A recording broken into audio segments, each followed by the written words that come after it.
여러분 지금 LH 관계자한테 황희연 장관님.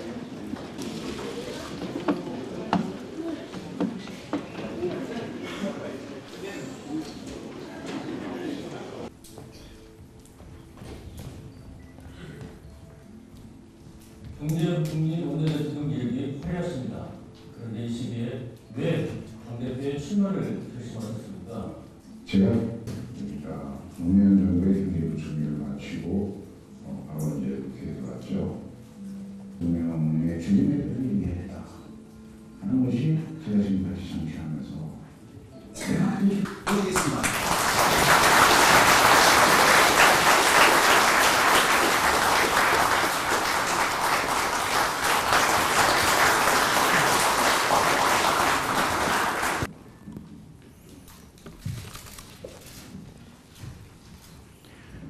존경하고 사랑하는 국민 여러분, 언제나 자랑스러운 이름 더불어민주당 당원 동지 여러분, 촛불 시민혁명으로 탄생한 국민의 나라 정의로운 대한민국, 문재인 정부 국정운영 밑그림을 만든 국정기획자문위원장 저 김진표, 오늘 비장한 각오로 이 자리에 섰습니다. 우리는 작년 촛불의 염원을 담아서 정권 교체에 성공했고 이번 지방선거 압승으로 지방권력 교체까지 이루어냈습니다. 하지만 우리 앞에는 산더미 같은 과제들이 쌓여 있습니다. 판문점 선언으로 물꼬가 트인 한반도 평화의 싹을 키워야 하고 무엇보다도 먹고 살아가는 이 문제를 해결해야 합니다. 경제를 살리는 정치, 더불어 잘 사는 경제, 집권 2년차에 접어든 문재인 정부의 성공, 저 김진표가 앞장서겠습니다. 유능한 경제정당을 만드는 경제당대표 출마를 선언합니다.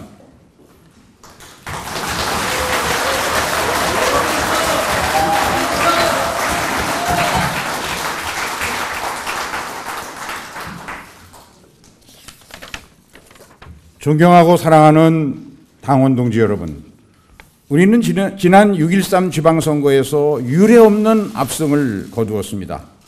하지만 우리가 잘해서가 아니라 앞으로 더 잘하라는 채찍이라는 것을 잘 알고 있습니다. 그렇기 때문에 대통령님께서 말씀하신 등골이 서늘할 정도로 느껴지는 두려움, 저 또한 똑같이 느끼고 있습니다. 지금 필요한 것은 첫째도 경제, 둘째도 경제, 셋째도 경제, 국민이 체감할 수 있도록 피부로 느끼는 경제적 성과를 속도감 있게 만들어내야 합니다.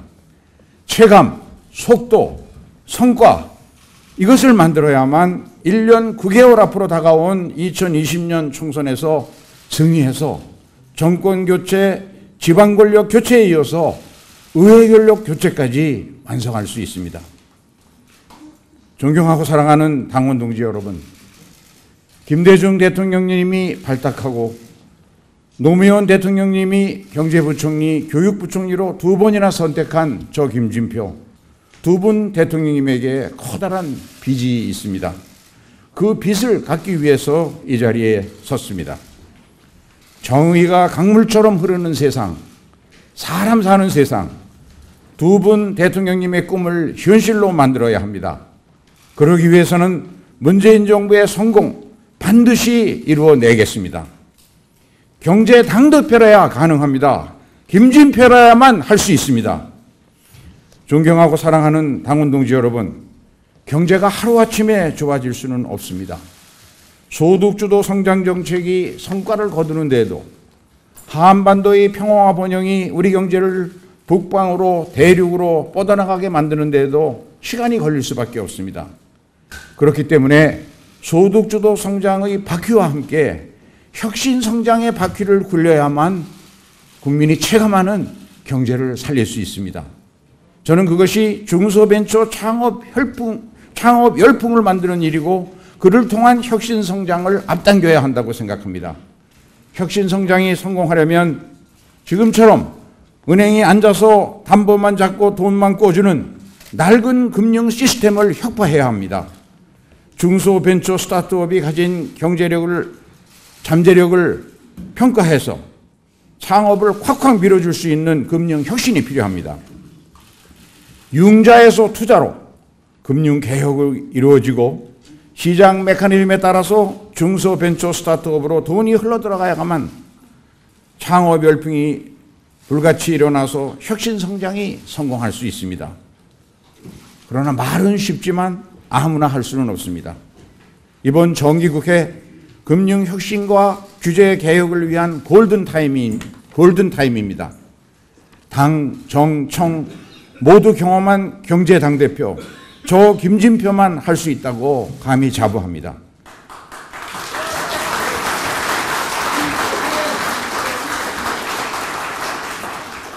존경하고 사랑하는 당원 동지 여러분, 저 김진표의 5가지 약속을 말씀드리겠습니다. 첫째, 유능한 경제정당을 만들겠습니다. 문재인 정부 국정계획 설계자로서 중요한 국정과제들이 제대로 추진되지 않거나 성과를 못 내고 있어서 무거운 책임감을 느끼고 있습니다. 취임 즉시 경제혁신본부를 설치해서 당이 주도해서 문재인 정부의 개혁과제를 직접 점검하고 적극 대응해 나가겠습니다. 당대표와 총리, 대통령 비서실장 간의 당정청 정례회의를 만들어서 정책 추진에 속도를 내고 성과 창출을 위해서 당정청이 삼위일체로 나서도록 하겠습니다. 둘째, 권리당원이 주인인 민주정당을 만들겠습니다. 청와대 국민청원제도와 같은 권리당원 전속의 청원제도를 도입하겠습니다. 당원 관리에 빈틈이 없도록 멤버십 콜센터를 운영하겠습니다.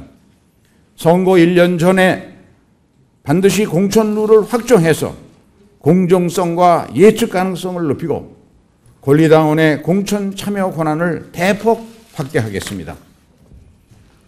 원외 지역위원회와의 소통을 강화하기 위해서 당대표와 원외위원장과의 번역별 정례 정무회의를 도입하겠습니다.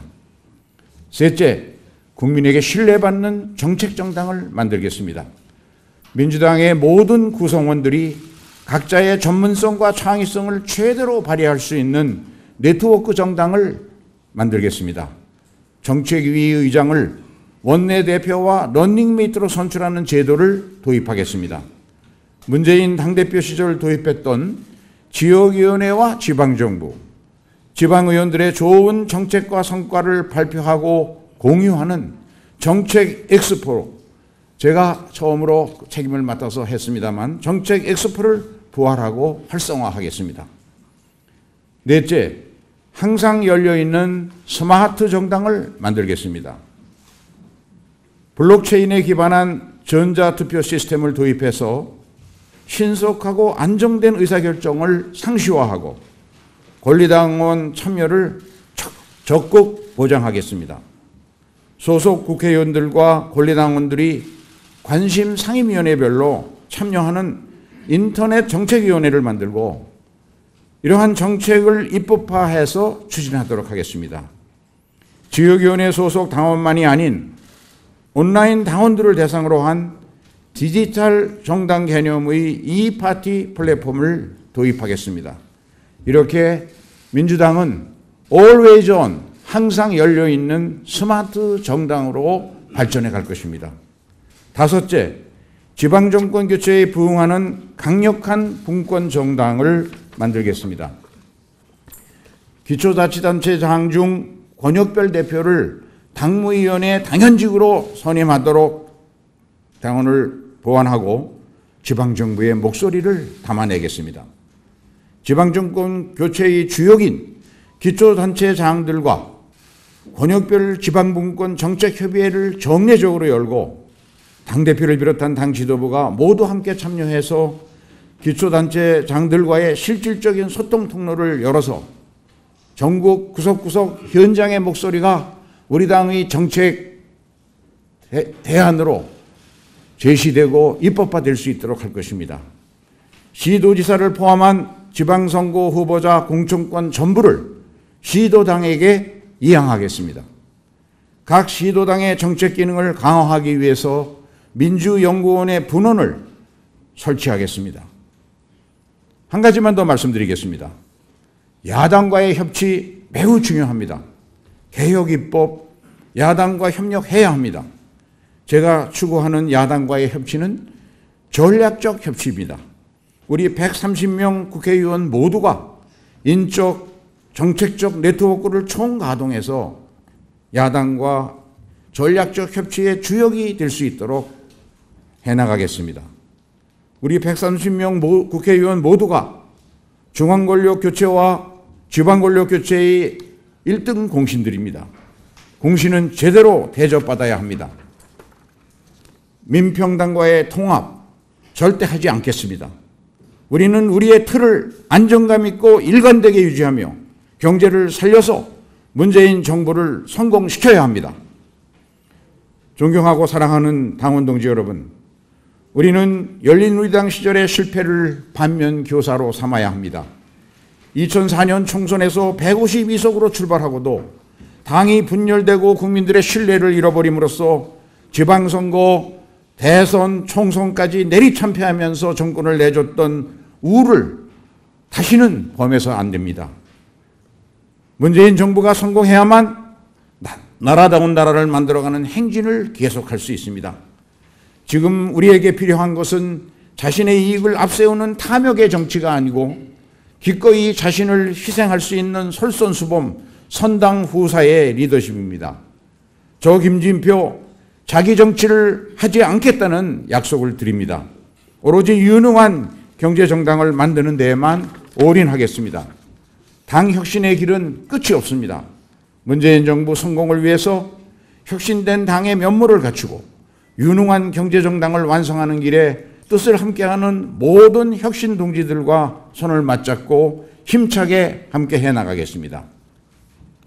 문재인 정부 국정운영 계획을 설계한 저 김진표, 문재인 정부와 운명을 같이 할 수밖에 없다고 생각하고 있습니다. 정말 그것은 운명입니다. 기꺼이 이 운명을 받아들이겠습니다. 유능한 경제정당 민주당, 경제당대표 김진표, 문재인 정부 성공만 생각하겠습니다. 2020년 총선 압도적인 승리를 통해서 정권 재창출의 선봉이 되겠습니다. 감사합니다.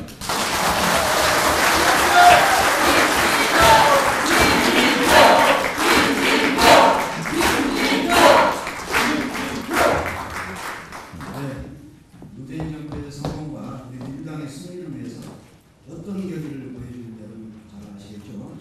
그리고 우리 민주당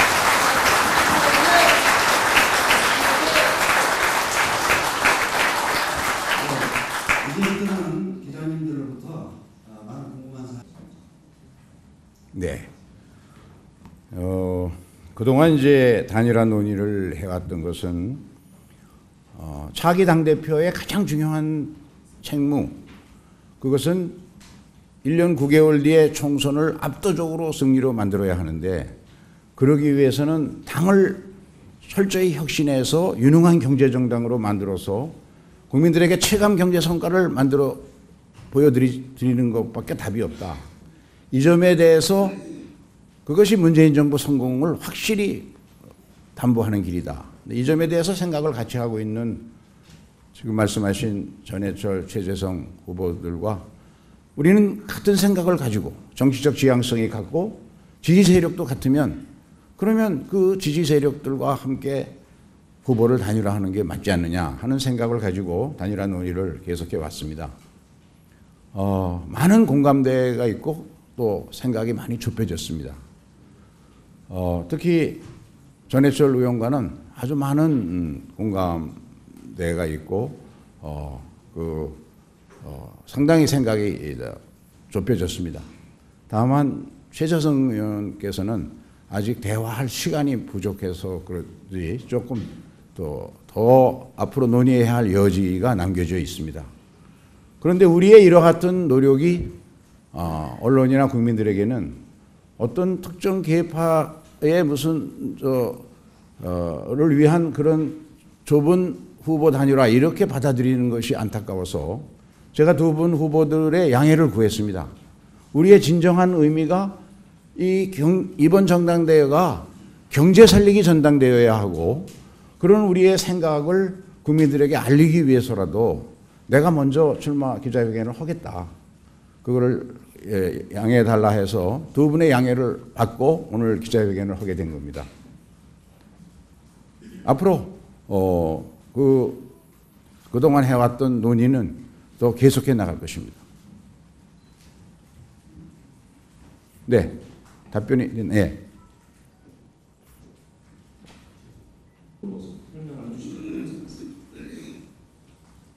지금 인위적인 당 통합이나 이런 거를 가지고 소위 정치 공학적 차원에서 우리 지지해줬던 국민들의 의사와 다르게 하는 그런 방법으로 문제를 해결하는 것은 사실은 정치의 그 본래에 비춰보면 맞지 않다고 생각하고요. 그러면 일단 현재에 있는 정당 구조를 토대로 하되 생각과 철학과 국정 운영의 구체적인 사안마다 생각을 같이 하는 정당끼리 서로 충분히 대화해서 같이 법안과 예산안에서 의견을 좁히고 법안을 해결해 나가는 그것을 통칭하여 전략적 협치라고 합니다만 이것을 위한 노력은 지금도 해왔지만 더 강화할 생각입니다. 그렇게 하기 위해서 가장 중요한 것은 우리 당내의 일체감을 조성하는 일입니다. 130명 우리 국회의원이 있습니다만 어느 한 분도 뒤처져 있지 않고 모두가 당정협의 과정에서 모두가 각 상임위원회 소속위원 전원이 정조위원장 중심하는 현안 당정협의에 참여해서 거기서 만들어진 건 다 입법이 될 수 있다는 신뢰를 국민에게 주고 그리고 고위당정협의 그리고 아까 제가 말씀드렸던 당대표와 국무총리와 청와대 비서실장이 적어도 일주일에 한 번씩은 만나서 당정청이 일체감을 가지고 국정의 모든 현안에 관해서 끝장 토론을 해서라도 합의안을 만들고 그것을 가지고 야당과 당정청이 함께 진솔하게 협상을 해나가면 저는 그걸 통해서 전략적 협치의 결과를 만들어낼 수 있다고 생각합니다. 네. 오늘 활발하게 안 나오시는 거예요. 네, 저기 손들 기자분 계십니다. CBS 이주규가 나왔다. 네. 출마하신다고 하면 어떻게 평가하시는지 보실 수 있을까요? 두 분 다 우리 당의 정말 소중한 지도자들이시고 특히 이해찬 총리께서는 다양한 우리 당 아마 최고의 국정운영 경험과 경륜을 갖추신 분이고 당이 어렵고 위기에 처할 때마다 당과 또 노무현 대통령과 문재인 대통령을 위해서 모든 것을 희생하고 앞장섰던 분이십니다. 그렇기 때문에 지금 이 시기 문재인 정부 성공을 위해서 130명의 의석을 가지고 1년 9개월 뒤에 이 총선을 치러내려면 어떠한 리더십이 필요할까 하는 문제를 깊이 고민하고 계시리라고 생각합니다. 여러 가지 어려운 상황. 우리 지금은 문재인 정권의 지지율이 높지만 그러나 경제의 모든 상황은 굉장히 어려운 상황에서 130명의 석의 의석을 가지고 야당과 협의를 해나가는데 어떠한 당의 리더십이 필요한지에 관해서 깊이 고민하고 계시다고 생각하고요. 김부겸 장관도 같은 고민을 하고 계시리라고 생각을 합니다. 그 이상은 제가 말씀드리기가 어려운. 네.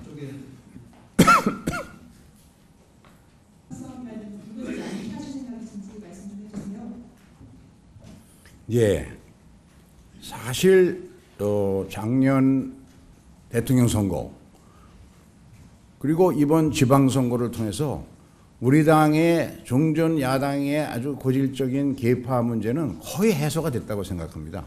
우리 당에 지금 계파가 있다고 생각하는 국회의원들이 별로 없습니다.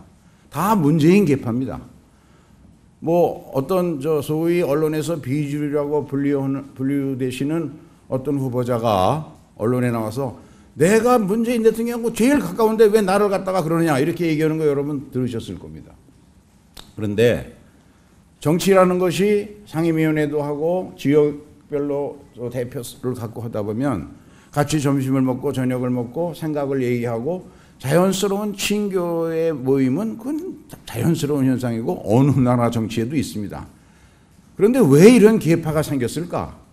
이것은 당의 운영에 있어서 특히 오랫동안 정권을 담당하지 못했던 야당이 당을 운영하는 데 있어서 특정한 소수 세력만 가지고 운영하는 나쁜 전례 때문에 생긴 것이고, 제가 그래서 네트워크 정당을 하겠다 하는 것은 우리 당의 모든 구성원들이 국회의원 130명, 또 원외위원장, 기초단체장, 또 당원, 우리 당의 간부들, 전문위원들 이런 모든 분들이 각각의 창의성과 전문성이 최대로 발휘되는 당 운영을 해서 어느 누구도 뒤처지지 않고 모두 자기 의견을 활발히 개진할 수 있고, 그것을 우리 당의 정책에 반영하고 그리고 공천 과정을 투명하고 공개적으로 한다면, 그렇다면 저는 그 계파 문제는 이번 우리 문재인 정부에서는 완전히 해소할 수 있다. 그렇게 노력하는 것이 제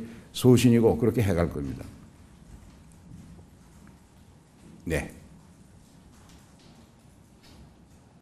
그것은 이제 여기 동영상이나 또 제 출마 선언의 거의 모든 부분을 차지하는 것이 1년 9개월 후에 있을 총선에서 이겨야 하는데, 제가 만나본 모든 국민들은 지위 고하나 직업 여하 당 소속을 말론하고 다음 총선은 경제 총선일 수밖에 없다. 민주당이, 문재인 정부가 경제를 국민이 체감할 정도로 개선하지 않고서는 결코 승리하기 어려운 선거다. 그런 이야기들을 하고 있어서 이번 전당대회가 저는 어떤 대권 주자들의 그런 쟁탈전 이게 돼서는 큰일 난다고 생각합니다. 많은 당원들이 그렇게 공감하고 있다고 생각합니다.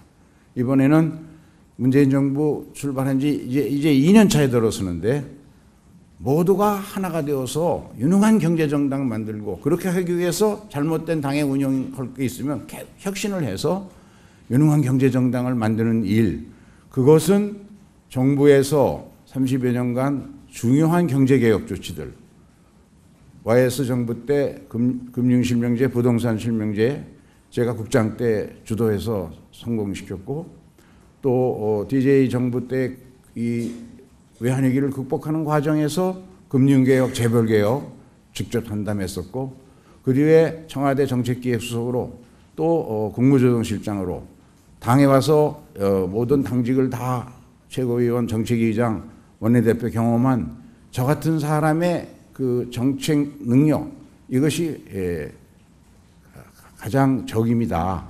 가장 이런 어려운 기회에 당에게 기여할 수 있는 부분이다. 이렇게 생각하고 출마했다는 말씀을 다시 한번 반복해 드립니다.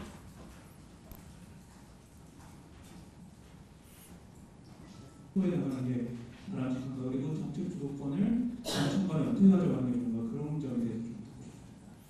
네, 저는 작년에 문재인 정부 국정운영 5개년 계획을 많은 전문가들과 함께, 또 그 전문가들 속에는 청와대 정책을 총괄하고 있는 정책실장 장하성 실장도 함께 부의장으로 참여해서 만들어낸, 그런 책임을 맡고 만들어낸 경험이 있습니다.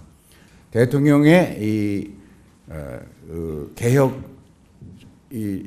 대통령의 이 정치 철학과 개혁 의지를 누구보다도 잘 알고 있다고 생각을 합니다. 그래서 그런 5개년 계획을 지금 몇 가지 잘 안 되고 있는 분야들, 이것을 제 로드맵대로 제대로 어떻게 실현할 수 있느냐 하는 관점에서 당정청이 협의를 해나간다면 결코 이견이 남아있을 일이 없으리라고 생각합니다. 그런데 문제는 자주 만나야 됩니다. 저는 그래서 아까 말씀드린 대로 당대표와 국무총리와 청와대 비서실장은 적어도 일주일에 한 번은 만나야 된다. 그래서 바람직하기는 한 번은 배석자도 없이 셋이 딱 만나서 당정청 간에 어떠한 오해와 이런 것도 남지 않도록 충분히 대화하고 토론해서 녹여내고, 그래서 만들어진 일체감을 가지고 다음 주에는 해석자들과 함께 장관들, 수석들, 우리 중요 국회의원들과 함께 국정 현안별로 끝장 토론을 해서라도 우리 정부의, 우리 민주당 정부의, 문재인 정부의 그 정책을 결정을 내고 질질 끌지 말고 속도감 있게 결정을 낸 다음에 이것을 야당과 이 협상해서 전략적 협치로 야당을 설득하는 데에도 당정청이 함께 해야 한다. 이것이 제가 김대중 대통령님을 모시고 청와대 정책기획수석을 하면서 배운 경험입니다. 그래서 그런 방법으로 하면 당정청의 문제라는 것은 저는 해소될 수 있다고 확신합니다. 예, 양해 말씀드리겠습니다. 오늘 6분의 기자님께서 대단히 중요한 언론인들이 모처럼 일요일 날 이렇게 많이 참여해 주셔서 감사드리고요.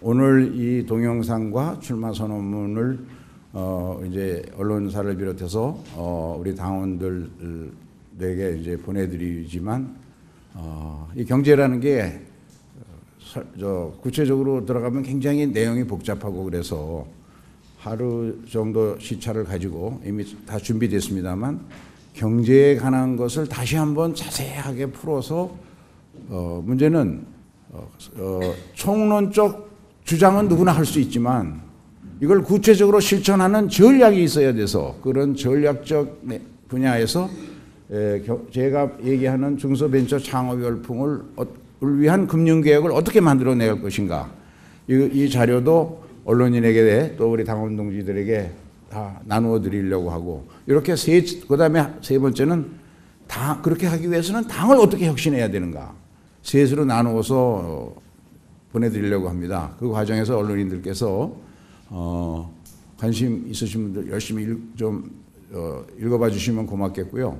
오늘부터는 제 방을 항상 24시간 개방해 놓겠습니다. 언제든지 인터뷰 요청하시면 누구나 시간이 부족하면 전화로라도 응하도록 할 테니까 많이 활용해 주시기 바랍니다. 감사합니다.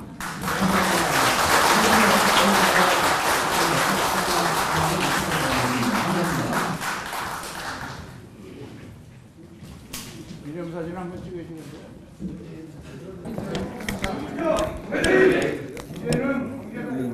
이제는